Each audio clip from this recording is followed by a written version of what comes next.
खुशामदीद, आदाब, good morning आप सबको हमारी तरफ से हो। प्रोग्राम आप देख रहे हैं सलाम जेके।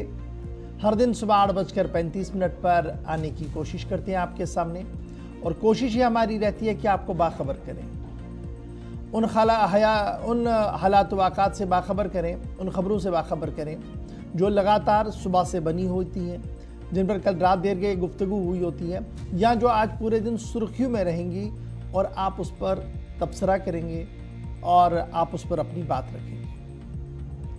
जिस प्यार, मोहब्बत और शफ़क़त के साथ आप हमारे ट्रांसमिशंस को देखते हैं और ख़ुसूसन इस मॉर्निंग शो को देखते हैं, मुझे उम्मीद है कि आज भी ये प्यार, ये मोहब्बत आपका हमारा साथ रहेगा।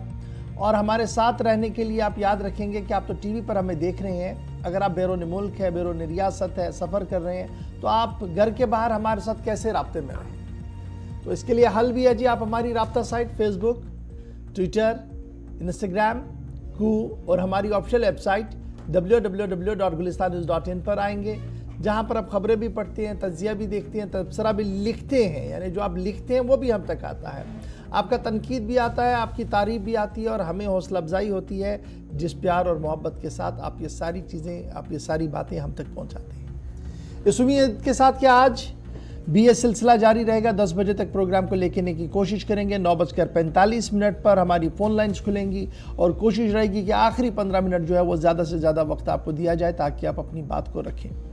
आज 28 जून है जी, सन 2023 है, यानी रफ्ता रफ्ता और आहिस्ता आहिस्ता करके माह जून भी हमसे इख्तिताम पजीर हो रहा है, और आहिस्ता आहिस्ता करके हम ज़िलहज कि उस तारीख पर आ रहे हैं जहां पर ईद उल अज़हा भी है। कल ईद उल अज़हा होगी, लेकिन आज मुल्क, दुनिया भर के कई हिस्सों के अंदर ईद उल अज़हा मनाई जा रही है, उस पर भी गुफ्तगू होगी। तो फिलहाल प्रोग्राम के इब्तिदाई मरहले पर हिस्ट्री ऑफ द डे, 28 तारीख को माजी में क्या कुछ हुआ है, तारीख के पन्नों में क्या कुछ रकम हुआ है, बताएंगे आपको मेरे साथी आसफ रशीद दिल्ली स्टूडियो में मेरे साथ मौजूद है। प्रोग्राम का आगाज़ करेंगे हिस्ट्री ऑफ द डे से। खुशामदीद, गुड मॉर्निंग, बहुत बहुत शुक्रिया आप सबका हमारे साथ ज्वाइन करने के लिए।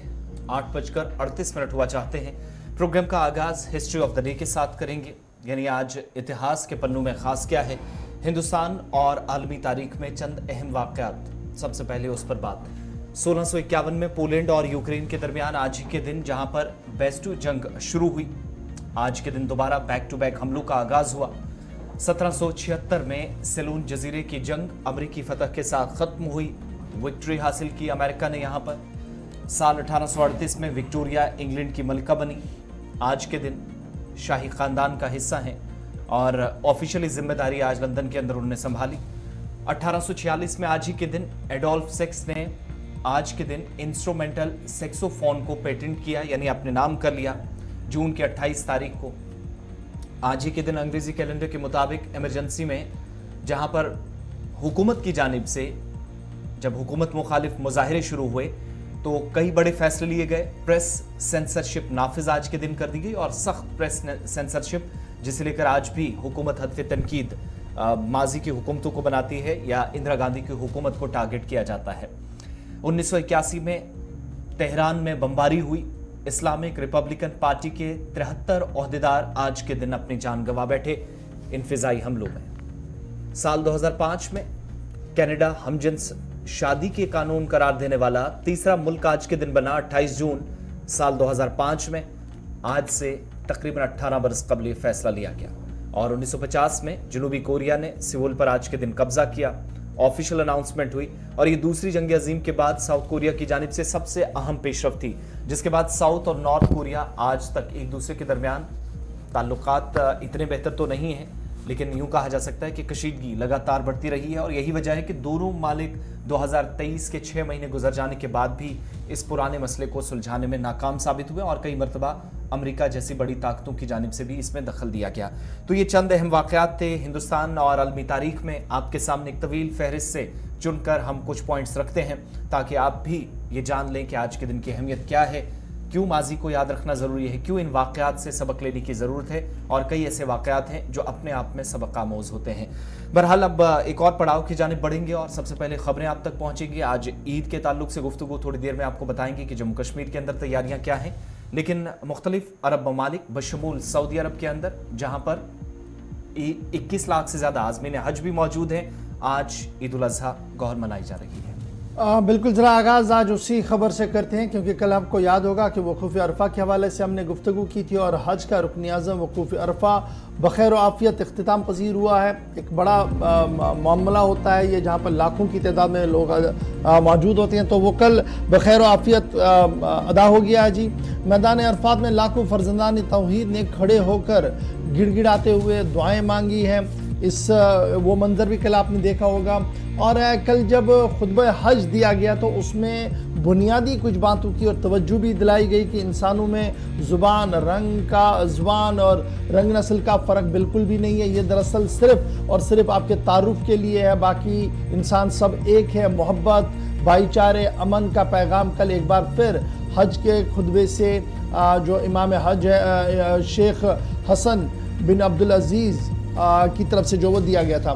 तो आज पहला दिन है कि रमी जमरात का, और फिर आज ईद का भी पैगाम वहाँ से दिया गया है। सऊदी हुकूमत की तरफ से ईद का पैगाम आया है। और फिर मस्जिद अक्सा के अहाते के अंदर भी नमाज ईद की तैयारियों की तस्वीरें आपके सामने है कि किस तरीके से वहाँ पर नमाज ईद जो है वो अदा की गई है। इंतहाई खौफनाक माहौल है इसके आसपास। जब हम गज़ा और फ़लस्तीन की बात करते हैं, पिछले कई दिनों से जो हमले चल रहे हैं वहाँ पर जिस तरीके की सूरत हाल बनी हुई है, उस बीच आज ईद उल अज़हा वहाँ पर मनाई जा रही है। सऊदी अरब के अंदर आज ईद उल अज़हा मनाई जा रही है, और इसी तरीके से दुनिया भर के कई गोशों के अंदर आज ईद उल अज़हा की तकरीब सईद नहायती अक़ीदत व एहतराम के साथ मनाई जा रही है, जहाँ पर फ़र्ज़ंदान तौहीद नमाज ईद की अदायगी के फ़ौरन बाद कुर्बानी करेंगे और सुन्नत इब्राहीम पर अमल पैरा होंगे। जहाँ दुनिया के कुछ हिस्सों के अंदर आज ईद उल अज़हा मनाई जा रही है, सऊदी अरब के अंदर आज ईद उल अज़हा मनाई जा रही है, वहीं पर भारत, पाकिस्तान, बांग्लादेश के अंदर कल ईद उल अज़हा निहायती अक़ीदत व एहतराम के साथ मनाई जा रही है।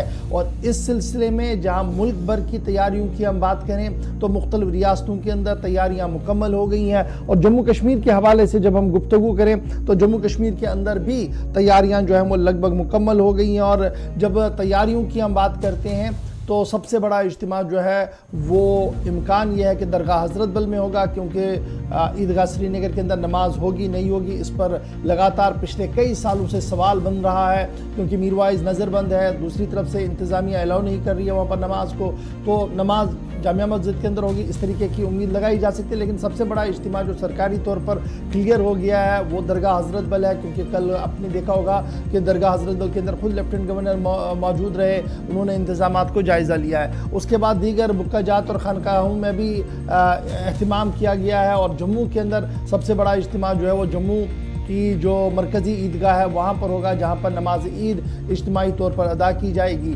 बाज़ारों की जहाँ तक हम बात करें तो सूरत हाल अबतर नज़र आ रही है, गहमा गहमी वो बिल्कुल भी नहीं है, बाज़ार बिल्कुल ठंडे पड़े हैं। इन्फ्लेशन यानी जिस तरीके से बाज़ारों के अंदर रेट्स का इन्फ्लेट हुआ है, यानी रेट्स बढ़ चुकी हैं और क़ुव्वत ख़रीद कम हो रही है, वो साफ नज़र आ रही है जी। एंटायर जम्मू कश्मीर और दिल्ली की मार्केट की जब भी हम बात करते हैं तो इस नॉर्थ के अंदर की जब हम बात करते हैं तो मार्केटों के अंदर वो गहमा गहमी ईद पर नज़र नहीं आ रही है। तो कुल मिलाकर जब आप देखेंगे तो एक तरफ से कुछ हिस्से के अंदर, कुछ दुनिया भर के अंदर कुछ एक हिस्सा ऐसा है जहाँ पर आज ईद उल अज़हा की नमाज अदा की गई है, कुर्बानी अदा की जा रही है। और दूसरी तरफ से एक हिस्सा ऐसा है और बरसगीर का एक हिस्सा ऐसा है जहाँ पर ईद की तैयारियों के लिए कल का इंतज़ार करना होगा, क्योंकि कल सुबह से बाज़ाब्ता तौर पर पहले नमाज ईद अदा होगी और उसके बाद कुर्बानी देने का सिलसिला भी होगा। तो इस तरीके से ये फेस्टिवल ऑफ ईद जो है, बकरा ईद जिसे कह रहे हैं, उसकी तैयारियां और उसके हवाले से खबर हमने आपके सामने रख दी। फ़िलहाल बड़ी बात यह है कि हज का रुकन आज़म वकूफ़ अरफ़ा जो है वो बखैरियत अदा हो गया है और आज सुबह से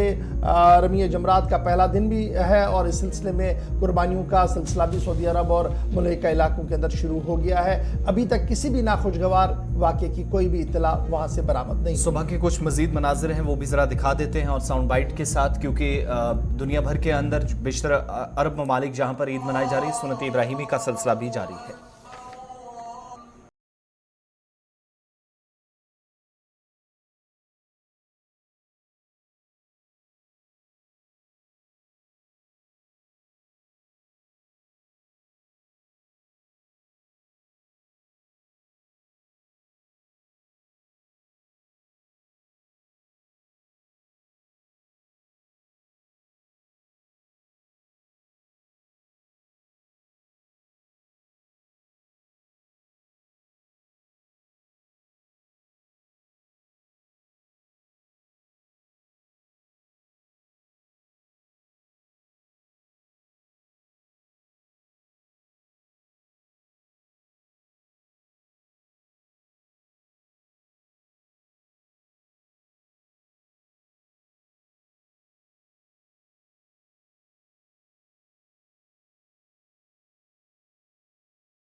ममालिक की एक साथ तस्वीरें हमने आपको बताई, लेकिन जब बाज़ारों की बात हो रही है, जम्मू कश्मीर की बात भी हमने की कि इस बार रौनक मादूम है। माजी की तरह कुछ एक हिस्से जहां पर खाली खाली नजर आ रहे हैं। बात जब जम्मू कश्मीर की हो रही है तो ईद के मौके पर इक्तिसादी बदहाली का कई लोग जिक्र तो कर रहे हैं, लेकिन फाइनेंशियल ट्रांजैक्शंस की जहां तक बात है या डिजिटल पेमेंट्स की बात है तो उस हवाले से एक अच्छी खबर है। और जम्मू कश्मीर बैंक के हवाले से भी, क्योंकि जम्मू कश्मीर बैंक पर आमतौर पर त्योहारों पर जो दबाव रहता था, प्रेशर काफ़ी ज़्यादा रहता था डिजिटलाइजेशन के इस प्रोसेस के दौरान, तो वो ज़्यादा मुश्किलात का सबब बनता था। लेकिन एक नया रिकॉर्ड भी कायम हुआ है और ये बैंक ट्रांजैक्शंस में नया रिकॉर्ड यूनियन टेरिटरी में है, जो अभी तक के आदादोशुमार सामने आए हैं। 2 दिनों के अंदर 300 करोड़ रुपए के कुल मिलाकर 52 लाख के आसपास ट्रांजैक्शंस की जा चुकी हैं। और डिजिटल बैंकिंग पर ज्यादा जोर इसलिए ये सिलसिला आज दिन भर भी शायद ये तादाद 350 करोड़ के आसपास जा सकती है या इससे भी तजावुज कर सकती है। मुतलका अफसरान के मुताबिक कि 26 से 27 जून के दरमियान 52 लाख से ज्यादा एटीएम्स के थ्रू ट्रांजैक्शंस हुई, यानी डिजिटल पेमेंट के जरिए जिन लोगों ने पैसे का लेन देन किया। 3000 करोड़ रुपए जो कुल मिलाकर निकाले गए 26 और 27 को, यानी परसों और कल। और आज के दिन ये जो है रकम और बढ़ सकती है, 3.5 लाख के आसपास जा सकती है थ्रू यूपीआई, जो यानी जो मोबाइल के जरिए बैंक ट्रांजैक्शंस हुई हैं वो कुल मिलाकर इस वक्त 23 लाख के आसपास रही हैं या इससे तजावुज कर गई हैं। 400 करोड़ यही बनती है। एमपी के थ्रू 21 लाख के आसपास ट्रांजैक्शंस हुई हैं। ये बैंक हुकाम के मुताबिक नया रिकॉर्ड है। तकरीबन 1530 करोड़ रुपए ये बनते हैं। एटीएम के जरिए तकरीबन 6 लाख ट्रांजैक्शंस हुई हैं। 320 करोड़ के आसपास जो पैसा है वो निकाला गया है थ्रू एटीएम मशीन। और ई बैंकिंग और बाकी जो सर्विसेज हैं 2 लाख के आसपास ट्रांजैक्शंस हुई हैं। 800 करोड़ रुपए इसके जरिए निकाला गया है। और 26-27 के दरमियान कुल मिलाकर, यानी ये 2023 के पहले इन 2 दिनों में, ईद के पहले 2 दिन में 23 लाख ट्रांजैक्शंस जो रिकॉर्ड हुई हैं, जो तकरीबन एक अंदाजे के मुताबिक 3000 करोड़ के आसपास बनता है। और बैंक हुकाम का मानना है चूंकि अभी कल ईद है तो आज शाम होते ही रात 12 बजे तक के आदादोशुमार गिने जाते हैं, शायद ये जो रकूमात है वो 3500 करोड़ के आसपास जा सकती हैं। चलिए जनाब, बैंक ट्रांजैक्शन किस तरीके से चल रहा है, बाजारों के अंदर वो रौनक नहीं है, ताजिर अपनी तरीके से परेशान है। और ये माना जा रहा कि जिस तरीके से बाजारों के अंदर माहौल बना हुआ है उससे क्या कुछ देखने को मिलेगा, उस पर हमारी भी आज की गहरी नज़र रहेगी। क्योंकि अक्सर हम देखते थे कि जब अरफे का दिन होता था, यानी ईद से पहले वाला एक दिन होता था, तो बाजार खचाखच भरे रहते हैं, दुकानों के अंदर काफ़ी भीड़ रहती थी। आज क्या कुछ माहौल होगा पूरे दिन आपको अपडेट करेंगे। बढ़ते हैं जी आगे, बात ज़रा पानी की करते हैं। उस पानी की करते हैं जो लगातार पीते हैं और महकमे पीएचई की तरफ से हमें फराहम किया जाता है। लेकिन एक नया एदाद-ओ-शुमार सामने आया है और उस एदाद-ओ-शुमार के बाद यह पता लग रहा है कि किस तरीके से माली बहरान का शिकार पीएचई डिपार्टमेंट हो चुका है, पब्लिक हेल्थ इंजीनियरिंग, जिसे आप जल जीवन या जल महकमा भी कहते हैं। करीबन 14.4 करोड़ रुपया आउटस्टैंडिंग है सरकार के पास, सिक्योरिटी एजेंसीज के पास और प्राइवेट लोगों के पास। 14.4 करोड़ रुपया वाजिबुल अदा है। लेकिन इस वाजिबुल अदायगी के बावजूद भी हुकूमती सतह पर डिसिलिटिंग और जो वाटर रिजर्वियर्स है उनकी सफाई और साफ और शफाफ पानी घरों तक पहुंचाने का काम लगातार जारी है।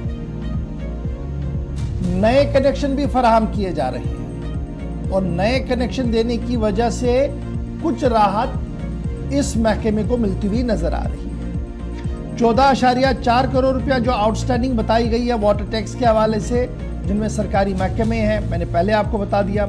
और जब आप इंडिविजुअल्स और दीगर लोग हैं, ये साउथ कश्मीर की हम डिटेल्स आपके सामने रख रहे हैं। और जब साउथ कश्मीर की डिटेल्स को खंगालते हैं, जनूबी कश्मीर की डिटेल्स को खंगालते हैं, तो ऑफिशियल रिकॉर्ड्स जो हमारे पास सामने आ रहे हैं वो ये है कि 7.9 करोड़ रुपया वाजिबुल अदा है सरकार के पास, डिपार्टमेंट्स के पास, सिक्योरिटी एजेंसीज के पास, इनफरादी अफराद के पास, पीएचई डिवीजन बिजबिहारा अनंतनाग। मैं सिर्फ साउथ कश्मीर की आज बात रख रहा हूँ क्योंकि एक आरटीआई के हवाले से ये इतलात सामने आई है कि किस तरीके से जी कितना रकम किसके पास है।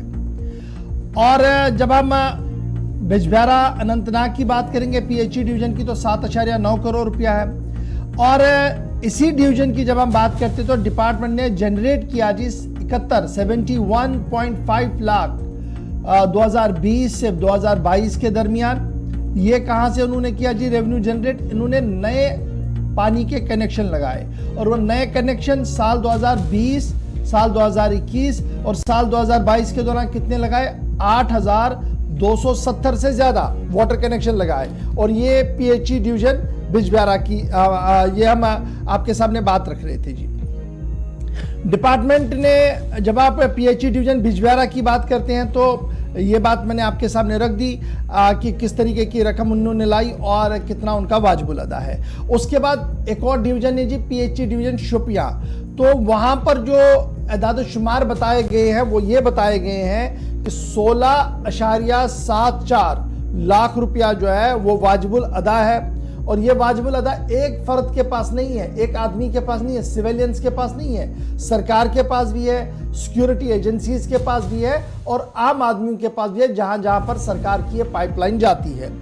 और यहां जब हम बात करते हैं जी पीएचई डिवीजन शोपियां की, तो यहां पर भी नए कनेक्शंस दिए गए हैं। तकरीबन 2,400 से ज़्यादा कनेक्शन लगाए गए पीएचई डिवीजन के अंदर और साल 2020 से 2022 के दरमियान। और यहां पर भी 19 लाख के करीब रकम जो है वो जनरेट की गई इन नए कनेक्शनों के ज़रिए से।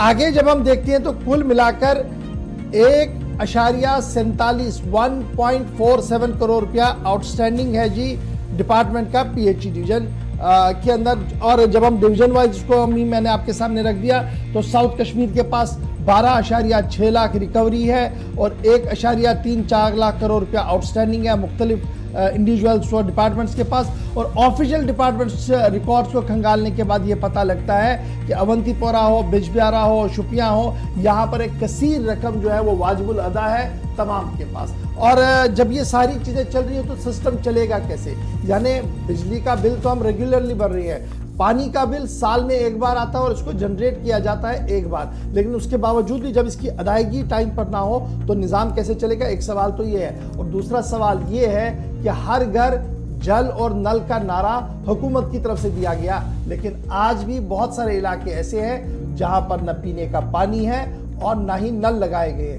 और कुछ इलाके ऐसे भी है जहां नल तो लगाए गए इन्हीं नई स्कीमों के तहत, लेकिन पानी की फराहमी अभी तक भी नहीं हो रही है। एक ज़माना था कश्मीर के अंदर पानी हर जगह था, जहां आप हाथ रखते वहां आपको पानी पीने का मिलता, लेकिन आज के दिन में नदी नाले तो सूख ही रहे हैं, लेकिन कुदरती चश्मों ने भी अब पानी देना बंद किया है। इसकी क्या वजह है सोचिएगा और आने वाले दिनों में होगा क्या, इस पर जरा गौर कीजिएगा। छोटा सा ब्रेक होगा जी, यहाँ पर ब्रेक के उस पार आएंगे तो आपको बताएंगे कि सरकार ने एक नया हदफ मुकर्रर किया है और यह हदफ साल 2023 के हवाले से। इस हदफ के अंदर क्या कुछ कहा गया है उस पर गुफ्तगू करेंगे और फिर आपको बताएंगे कि चोर मकामी नहीं बैनुल-अक़वामी है, कहां पर पकड़े गए, क्या कुछ किया गया, डिटेल के साथ छोटे से ब्रेक के बाद।